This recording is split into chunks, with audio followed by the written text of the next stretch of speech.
Hello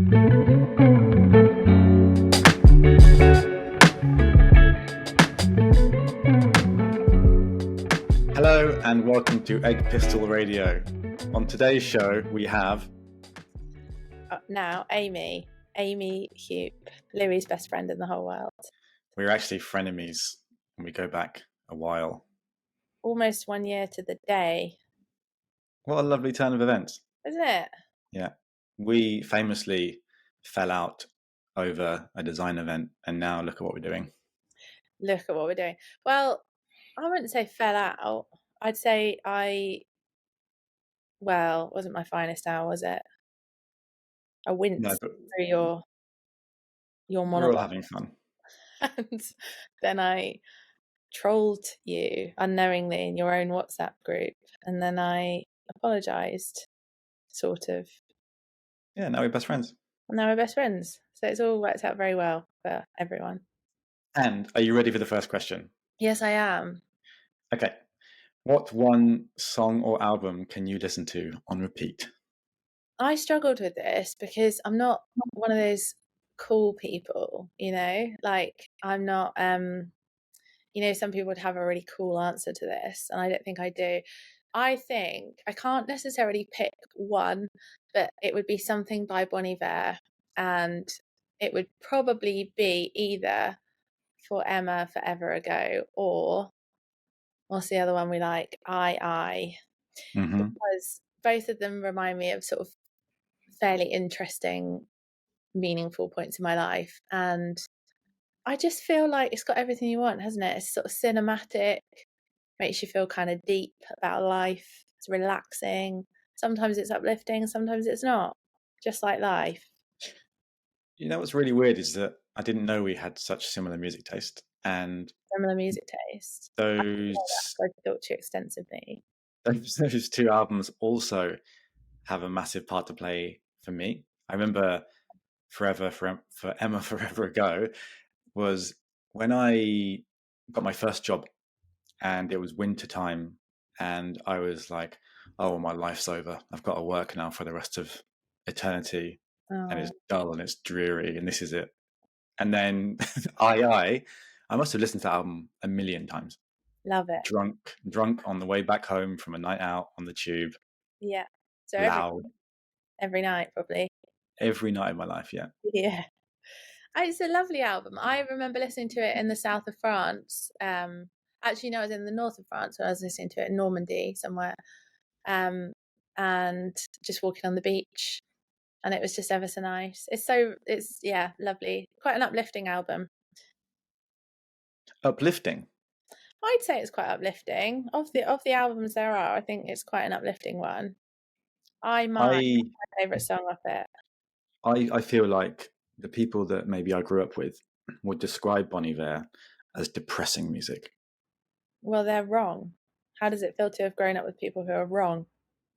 Reassuring, maybe? Yeah, exactly. I don't know. You're right and they're wrong. Well, you didn't say it was uplifting, actually. I did. I'm right and they're wrong. Whose side are you going to pick? Well, for today's purpose, I'm going to pick your side. Thank you. Just so we don't fall out again. What about, have you ever seen Bon Iver live? I have. A couple of times. One time, I'm going to say something odd. One time I didn't really enjoy it because it was at the point that they'd just done their whole. Is it? By the way, I never know. I should certainly know this. Is it a they or a he? Is it one guy or a? Does Bon Iver count as the other people knocking about on the music and stuff, or is it just the man that sings? I think it's his project. Justin. Mm-hmm. Justin. My boss is called Justin right now. Hi, Justin, if you're listening. So, yes, okay. He had just released, I think, the 22 a million. Is that what it's called? That one. And it was obviously quite the turn in terms of his style and stuff. And nobody knew any of the songs off it. And so it was just not at all what I was expecting. I was expecting lots of folksy, Skinny Love, Holocene, all that kind of stuff, and it was just not what I was expecting. But then I went to see him again a few years later and was expecting that, and it was lovely. Yeah, There was a really good video on YouTube, and it's one of those moments where I'd love to have been there. And it's they basically, him and two other lads, probably also associated with Bon Iver, just rock up in this lobby in this apartment building, an immeuble it's called, in Paris, um, and just start singing an a cappella version of For Emma. Have you seen it? I have seen it. It's one of my most favourite things. It's so lovely. And I wanted to get the audio of it cleaned up and played at my wedding. But I was not technically competent enough to do that. And anyway, so And presumably you can also sing like that. yeah, absolutely. Especially after a few sherbets, as you, as you can testify to, after I screamed torn by Natalie Imbruglia in your face after 6 Long Island iced teas. Did you like that? It was a great evening. Wasn't it, though? It was a really good evening. Can I add one more thing about, because I think you're going to move us on to the next question. Can I say one more song related thing? I would like to add, as well as Bon Iver, I think that one of the most lyrically and melodically perfect songs of all time is Sometimes by Britney Spears. Okay, please elaborate. It's got everything you want, hasn't it? I love it so much. It just makes you feel in all the right places. Save Britney. Do you think that Bon Iver were inspired by Britney Spears? I don't think so. Who knows, though? I would actually probably say that our entire generation was inspired by Britney Spears in some way. In one way or another, yeah. Yeah, probably. I'm very inspired by her.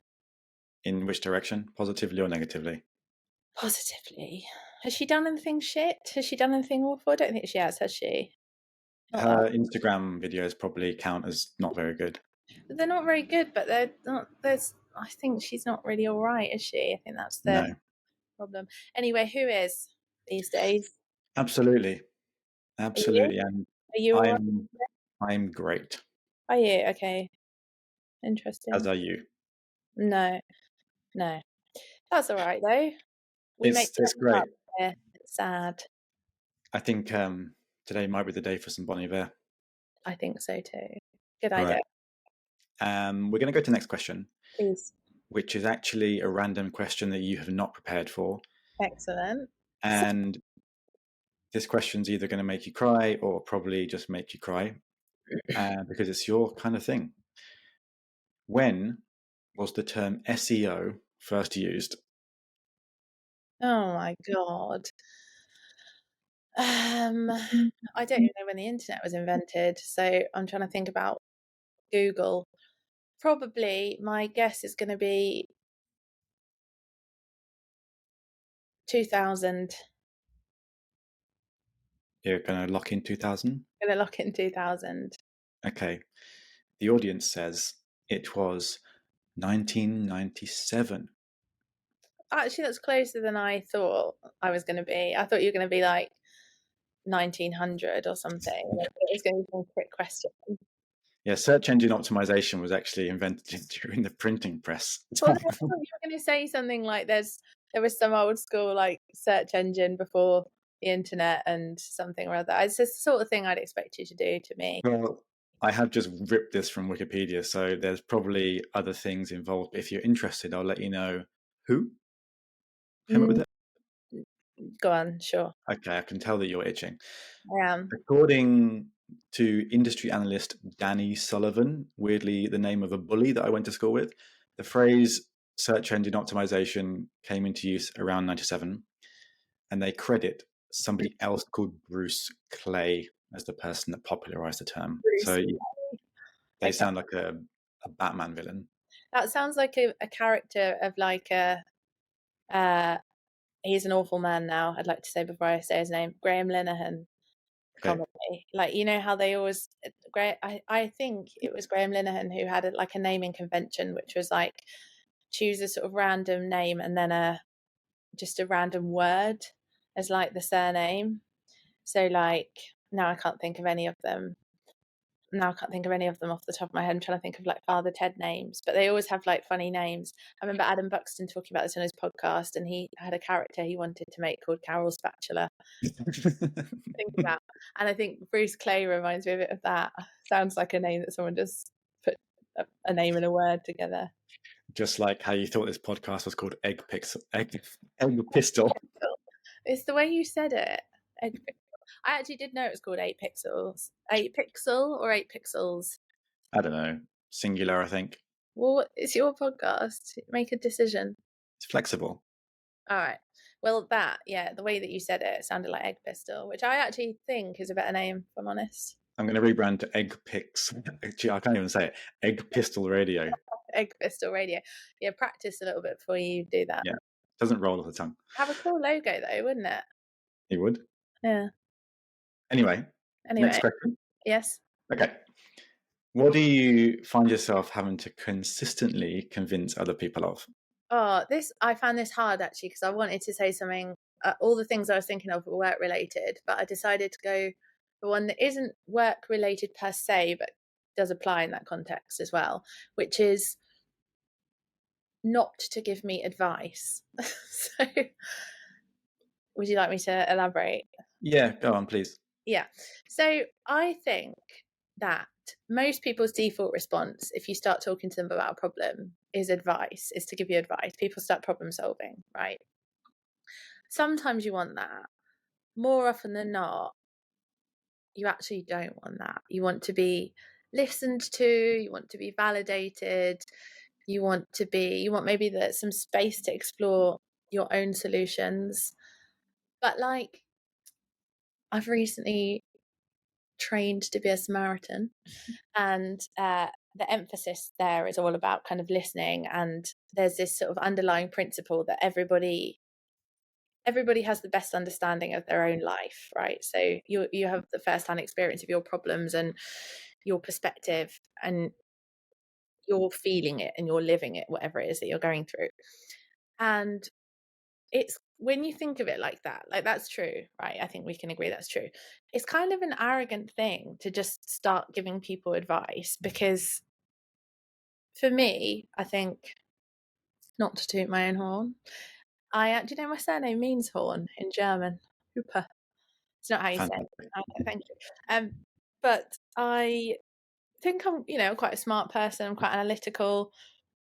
I'm quite good at problem solving. So more often than not, if I'm coming to someone and I'm saying, God, I'm having a really bad time, or I'm really struggling with this thing or something, work related or personal, whatever, like, you're probably not going to have a solution that I haven't already run through in my mind, unless it's like your area of expertise. Like, if I come and ask you about design, you're probably going to have an answer that I wouldn't have thought of. But then I would say to you, Louis, can you answer this design question for me?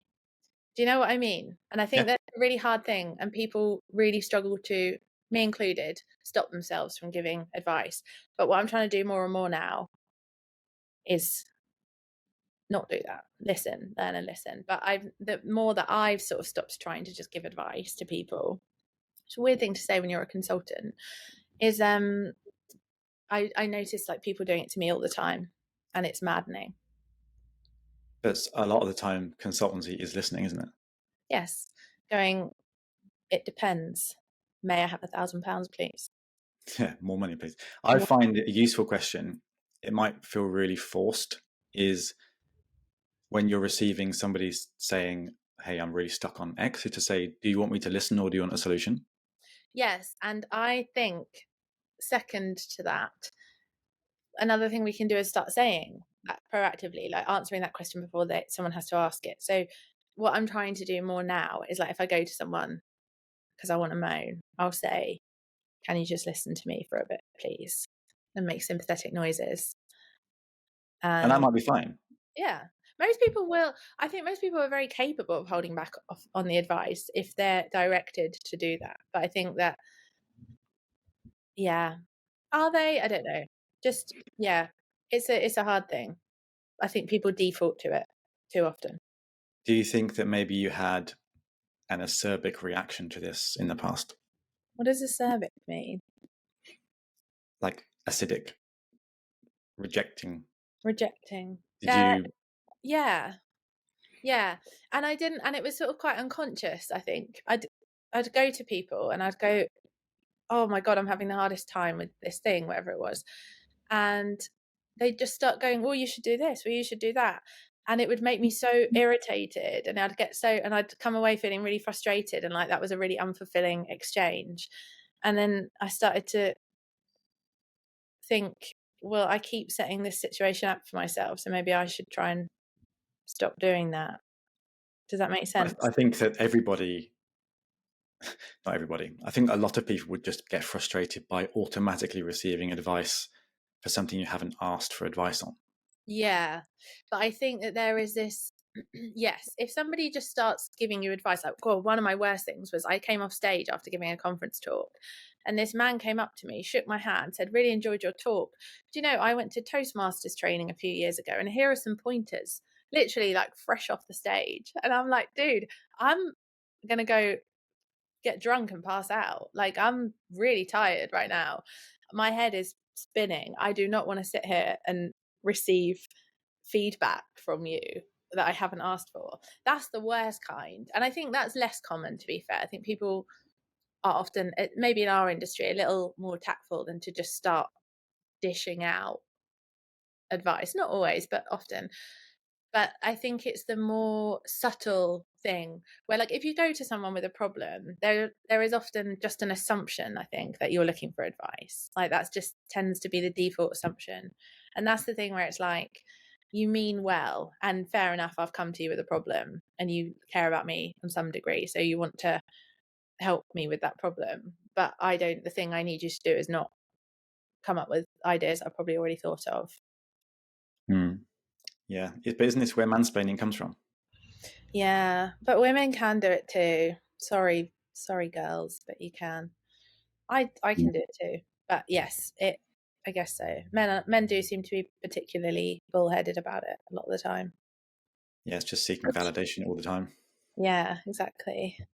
Yeah, I think if you're the person on the other side as well, it's a case of asking, can I give you feedback, or would you like feedback? Yeah, would you like you said, that's perfect. Would you like me to just listen, or would you like some advice? Okay, solved. Solved. Right, you ready for the next question? Yes, please. Okay. What's the best thing that you've never worked on? Oh, I really struggled with this one as well, because I don't know. Like, I've actually been pretty lucky. I feel like the things that I've kind of wanted to work on, I have worked on. Like, I'm sort of not one of those people that has like, oh, this is something I really want to do. I'm like the sort of person that just kind of bounces from job to job and then finds that I quite enjoy it. You know, I know the things that I look out for in a job, and I tend to find those things. You know, I tend to sort of use those as filtering criteria for whether I'm going to do the job or not. And then I get in there and really like it.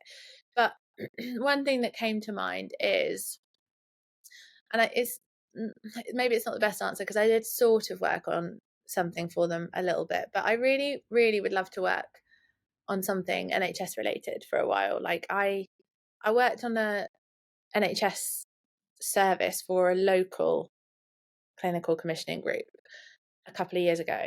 And that was really, really good. I really enjoyed that. But I was working sort of via an agency, and it was for like this local group.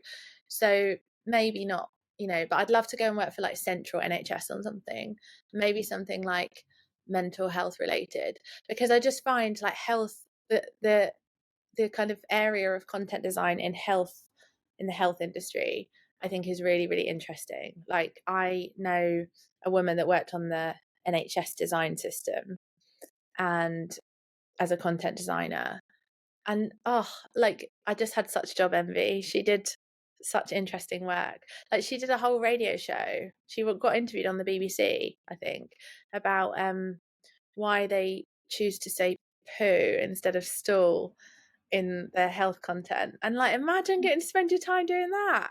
I'd love that. Who said radio was dead? Exactly, right? But it was really interesting because it got a lot of complaints when they started doing it. Like, they got a lot of Karens coming at them going like, oh my God, this is so infantilizing and it's vulgar and it's this, that and the other. But like comprehension is much better for poo than stool. And like one of the most important things with health content, especially like National Health Service content, is comprehension, because it's literally like could be a matter of life or death, you know?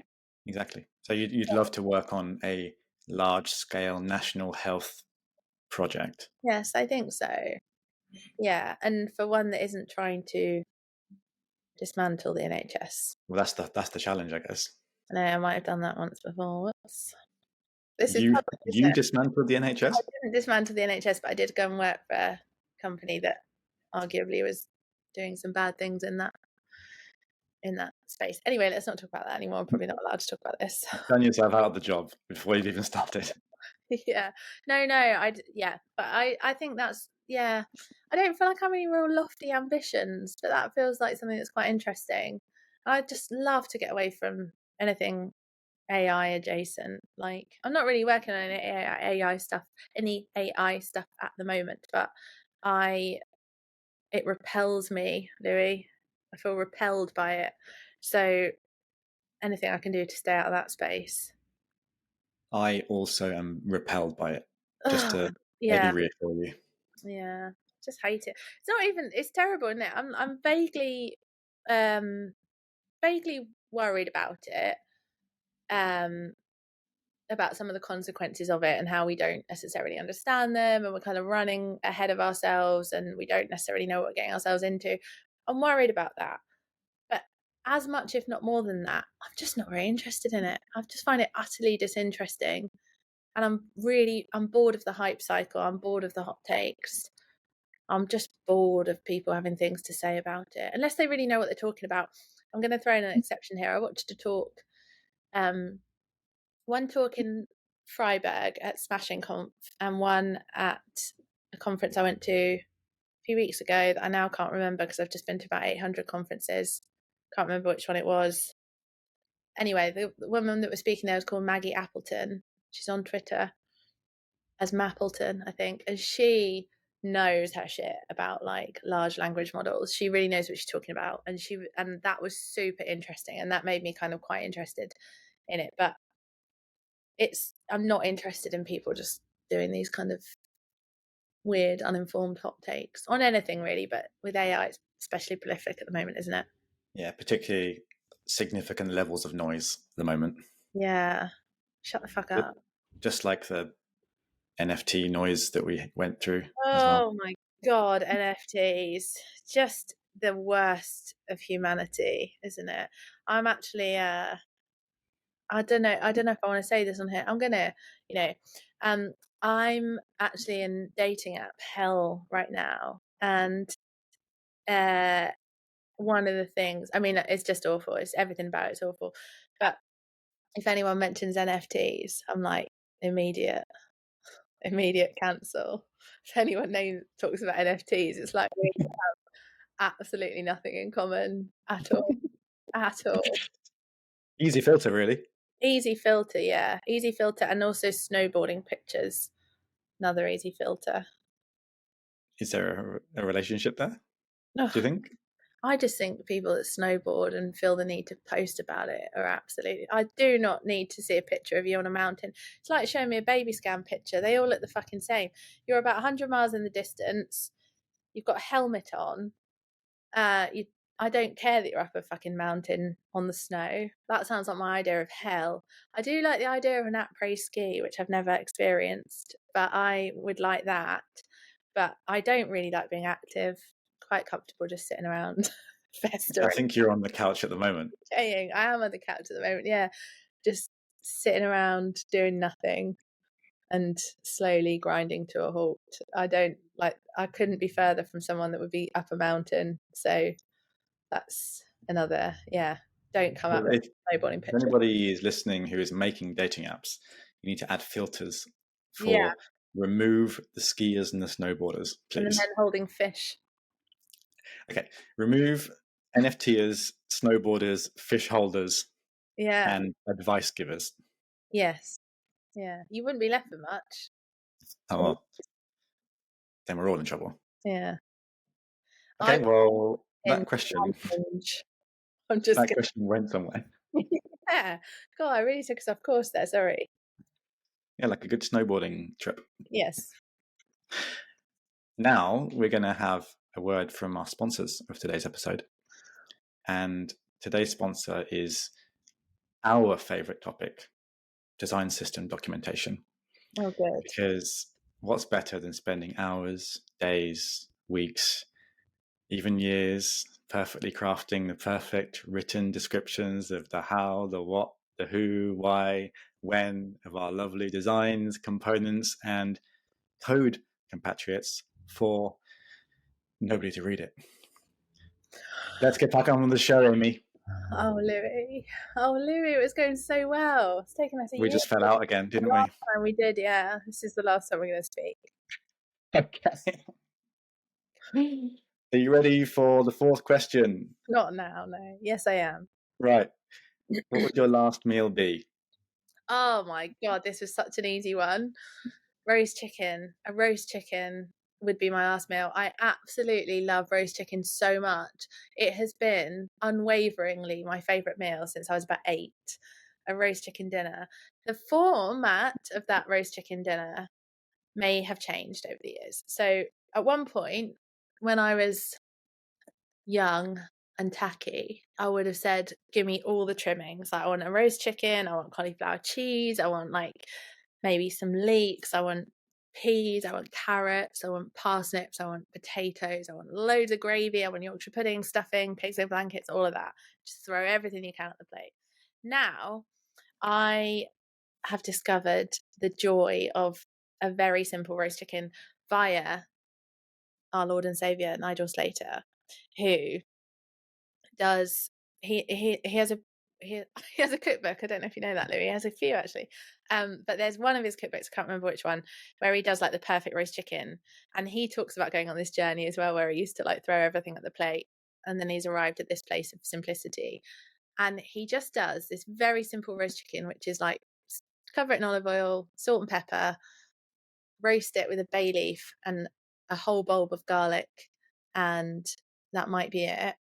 And then at the end, you stick in a little bit of what the fuck do you call it? Masala wine to make the gravy.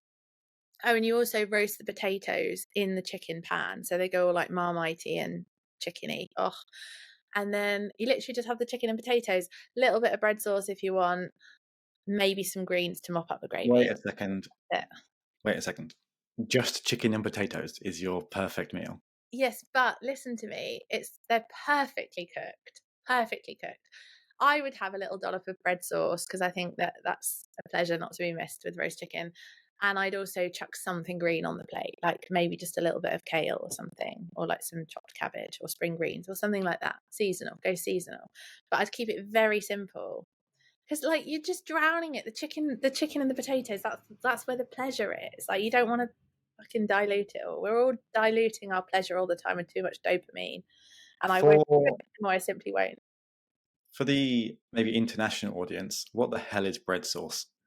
Bread sauce. It's a sauce made out of bread, as the name would suggest. And it's which sounds weird. So it's how do you make it? You infuse some milk with onion, bay leaf, cloves, nutmeg, I think, and peppercorns and a bit of salt. Bring it to the boil, sift out all the crap once the flavour's gone in. Then you add some stale bread, which doesn't sound appealing, but it is in the sauce. And the bread soaks up all that lovely, delicious flavour. And then you pop a whacking great knob of butter and some cream in it. And then you shave over a bit more nutmeg. And then I think that's all you do really. And then you serve it up. And it's delicate, it's delicious, it's silky, it's lovely. It's lovely with a bit of chicken. All right, so we have chicken, potatoes, some seasonal greens, bread sauce. Are you having a starter? No, why bother? No. Oh, I didn't know I could get a starter actually. I haven't even thought about this. Yeah, no, I might have a starter then. In fact, let's go for the whole like nose to tail eating thing. I'll have a chicken liver pate. Okay. Yeah. And what part of the chicken are you having for dessert? The feet. No, I don't. No, let's leave the chicken aside for dessert. I haven't even thought about. I didn't think about this as a 3-course meal, Louis. I thought I was only getting a plate if I was on death row. Um, what would I have for a dessert? Oh, it's Just whilst you're thinking, there is a dessert in Turkey that uses chicken in it. oh, I'm not interested.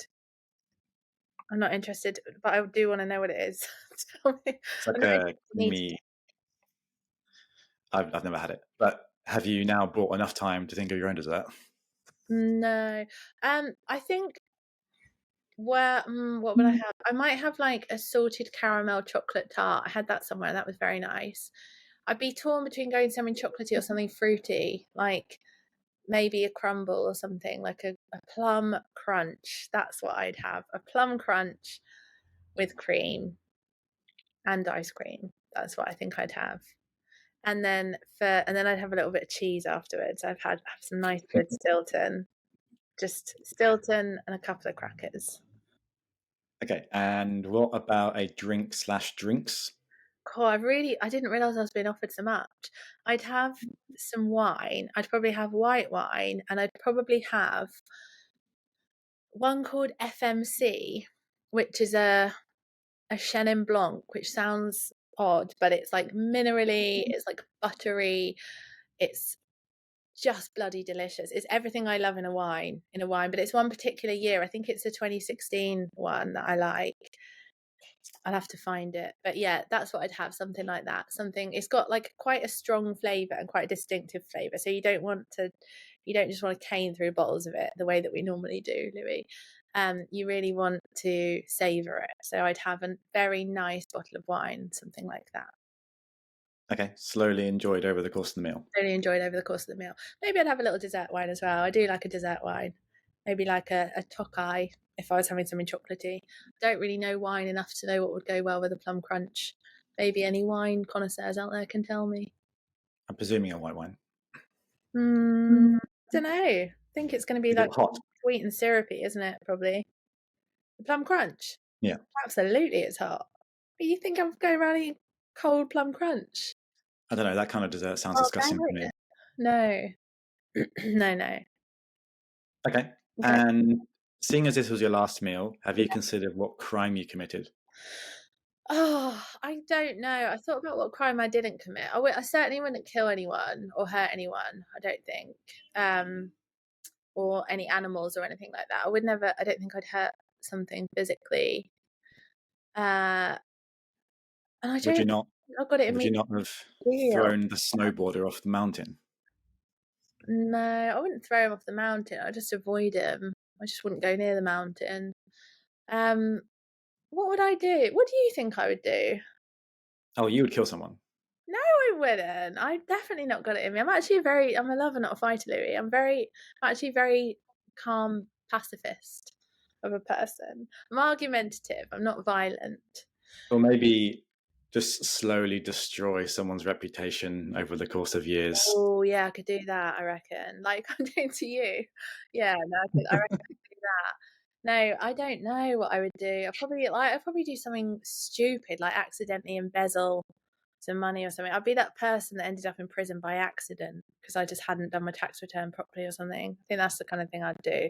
And you'd be on the front page of the worst newspaper, Yeah, being probably. huped. Daily been heaped. Yeah, something like that. I think that's what I'd do. Okay, we'll take that. All right. And the last question is, what's your favorite curse word? Prick. Do you, do you know why I like it as well? It's because it's the one. I was thinking about dropping a C bomb here. I'm not going to though.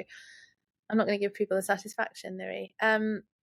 I chose prick because it's actually the one I go to when I'm genuinely angry, which is what I like about it. So, with a C bomb, which I shan't say, I often might use that as a term of endearment, especially after I've had a beverage or two. Um, and I don't think I've ever really said it in genuine anger, but prick, mind you, I have said in genuine anger. It's one of the, it's got good like you can do something good with your mouth when you say it. You can really like snarl it, like prick, and like it just feels good, doesn't it, to say? And I wouldn't say it jokingly. I don't think, "Ah, you prick." Like I wouldn't say that. I'd really mean it. So if I ever call you a prick, I really hate you. So nearly came Okay, out well, with your sponsors piece. it hasn't happened yet. Yeah, it takes a lot for me to go to prick. It really takes a lot for me to go to prick. But if you're listening and I've ever called you a prick, sorry to say that I hate you, and it's probably irreversible.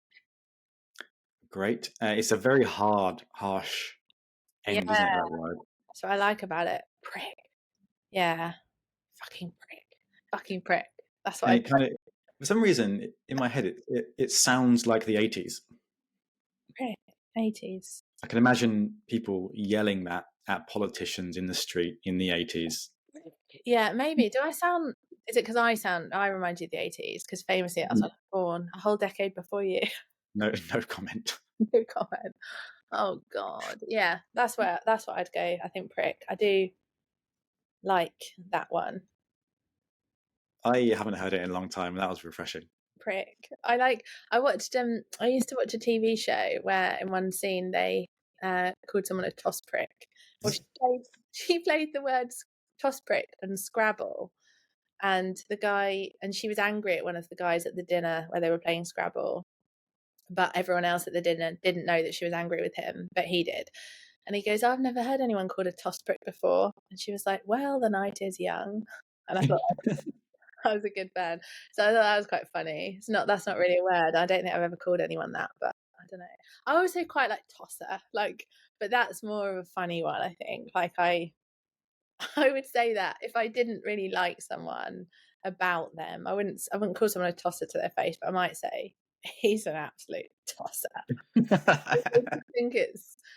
I like things where it's a bit funny, but yeah, if I say prick, I'm not messing around. Okay, I'll keep that in mind for our future fallouts. Okay. I don't think you're moving into prick territory. I think That's good. Yeah. Okay, well, that's all the questions, Amy. Thank you so much for your stories. I really enjoyed it. I feel like I'm going to listen back to this and be like, what the fuck did I say that for? Yeah. Anyway, never mind. It's out there now, isn't it? Enjoy. Thank you very much. Thank you.